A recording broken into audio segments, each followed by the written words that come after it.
Hi, I'm John Green. Welcome to my salon. This is Mental Floss on YouTube, and one of my favorite pieces of writing of all time is John Keats's will. It's one line of perfect iambic pentameter. My chest of books divide amongst my friends. That's the first of many unique wills that I'm going to share with you today in the hopes that when your time comes, you will be able to annoy and or amuse those who live on.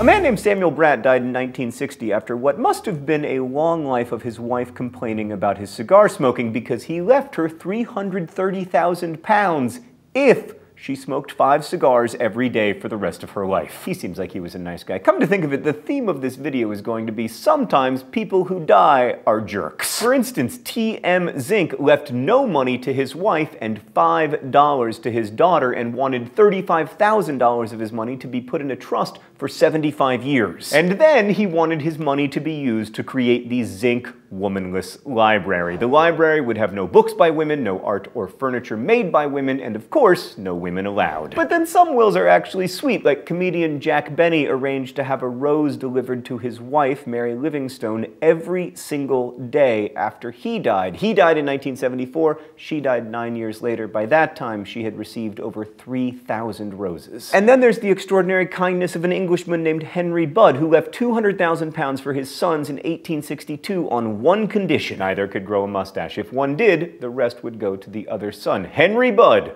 protecting his children from hipsterism. A similarly weird request came from Samuel Houston, senator of Texas in the mid-1800s, who wrote in his will, "I wish my sons early taught an utter contempt for novels and light reading." Here at Mental Floss, our books are tiny, so all of our reading is light. It's not just sons who receive weird instructions. Benjamin Franklin left his daughter Sarah a portrait of King Louis XVI, which contained 408 diamonds. But he asked, quote, that she would not form any of those diamonds into ornaments, either for herself or daughters, and thereby countenance the expensive, vain, and useless fashion of wearing jewels in this country. So she sold the painting to pay for a trip to Europe, where presumably you can wear jewels. Another quote straight from a will: Charles Dickens demanded that those who attend my funeral wear no scarf, black bow, long hat band, or other such revolting absurdity.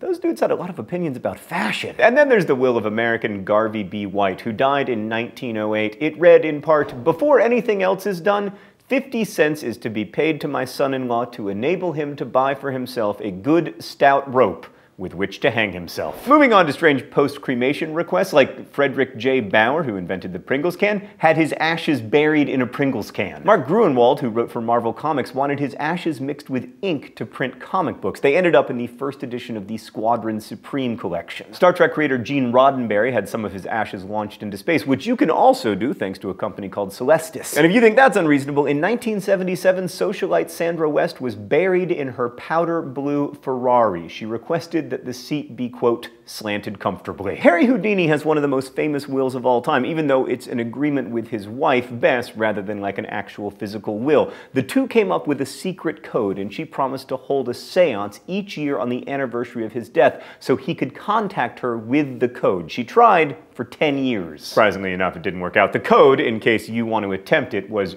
Rosabelle, answer, tell, pray, answer, look, tell, answer, answer, tell. My code would have just been like, hey, it's me, Harry Houdini. My appendix still hurts in the afterlife. 2 more wife stories. So Patrick Henry, who made the give me liberty or give me death speech, put in his will that his wife would lose her inheritance if she remarried. And Shakespeare left his wife, Anne Hathaway, his, quote, second best bed. Some scholars think that was a nostalgic thing, like couples slept in their second best bed, and so it was their bed. Some people think that he was just, you know, like dissing on his wife. In the 1800s, Salomon Sanborn from Medford, Massachusetts, requested that his skin be made into 2 drumheads. He asked for one to be inscribed with Universal Prayer by Alexander Pope, and the other with the Declaration of Independence. He also wanted them beat every June 17th at sunrise on Bunker Hill. Similar, but far less disgusting, Napoleon Bonaparte asked for his head to be shaved when he died so locks of hair could be sent to his family and friends. In 1996, a woman from Louisville, Kentucky named Audrey Nauer left actor Charles Bronson all of her money, a total of about $300,000. She'd never met him, she was just a fan. Which reminds me, if you enjoy Mental Floss video here on YouTube, don't forget to put us in your will. Anyway, in 1999, Bronson settled out of court with Nauer's family, so we don't know who actually got the money, but the fact that Charles Bronson even contested that will,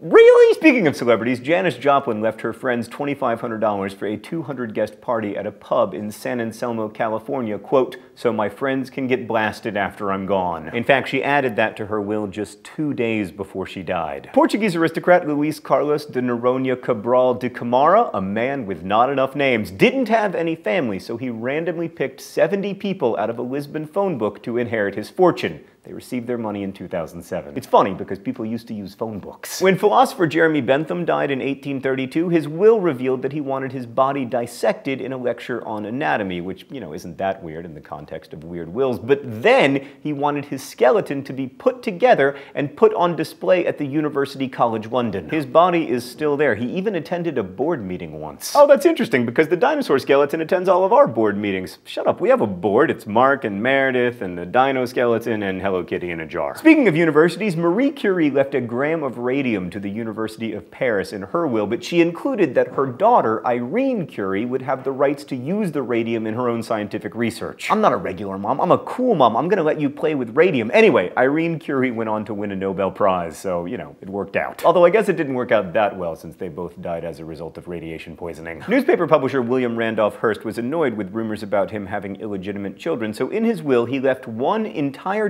to anyone who could prove that they were his kid. Now that's a man who's confident that he doesn't have illegitimate children. He also wrote that anyone who claimed to be was, quote, utterly false and wholly fraudulent. Of course, this was pre-DNA testing when you could make such broad statements without fear of, being caught. Moving on to a weird will story. So in 1976, a 15-year-old named Diane Rumpke found a message in a bottle, and it read, I, Howard Robard Hughes, being of sound mind and body, do hereby declare this to be my last will and testament. That would be billionaire businessman Howard Hughes, who Leo DiCaprio played in The Aviator. He'd previously refused to sign his will, even after it had been written, and in addition to giving $500 million to an illegitimate son in Italy, the will gave $10 million to, quote, the finder of the bottle. Now, we'll never know if it's real, but just in case you want to drop your will in the ocean, bear in mind that it was not considered a legal document and no one has gotten money from it. Now, you know from our episode about dogs that German Countess Carlotta Liebenstein left about $106 million to her German Shepherd, but she's not the only one who's left outrageous amounts of money to pets. Like businesswoman Leona Helmsley died in 2007, leaving $12 million to her Maltese Trouble, although a heroic judge later lowered that amount to $2 million because, Trouble just wasn't worth that much trouble. And then there's the 1880 case of an Ohio man named Jonathan Jackson, who in his will set aside money for a, quote, cat house. But not that kind of cat house, the kind that, actually houses cats. He instructed that it should include, quote, sleeping quarters, a conversation room, and an auditorium where they could listen to live accordion music. Farmer Thomas Shoebridge left his dogs thousands of shares in a California electric company in 1958, so naturally they began to attend shareholder meetings. And then there's singer Dusty Springfield, known for songs like Son of a Preacher Man, who put an arranged marriage in her will, a marriage between her 13-year-old cat Nicholas and a friend's cat. I know you're concerned, so just for the record, these cats are just friends. And finally, I return to my salon to tell you about the Great Stork Derby. Rich Canadian lawyer Charles Vance Miller died in 1926. He was a jokester and left the majority of his estate to whichever mom in Toronto gave birth to the most children in the next 10 years. And thus began the Great Stork Derby. In 1936, 4 women received $125,000 apiece.